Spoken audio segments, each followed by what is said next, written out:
Hi my Naturalistas, thank you so much for coming back, and if you're new here, please like, comment, and subscribe down below so I can feel the love and my community can feel the love and we all just can feel all the love together.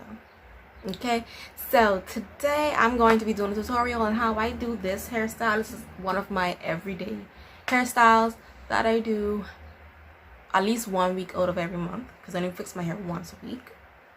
So yes, this is one of my hairstyles and I'm going to show it to you guys so you guys can have something to do and keep your hair protected, your ends protected, and still have a good, nice looking hairstyle and a little bit trendy with my clips.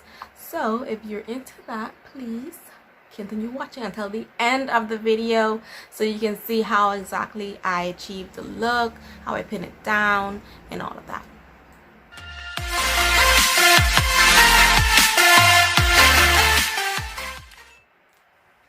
As you can tell from the title, my hair is stretched at the moment and I use the blowout method. And I did it mainly to do my trim, my yearly trims. And I do them every 6 months.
thank you guys so much for watching this tutorial. I hope you guys enjoyed it. If you want more of my daily hairstyles that I do for the week, I can do that for you. Just let me know down in the comments. Like, subscribe, and comment, and let me know.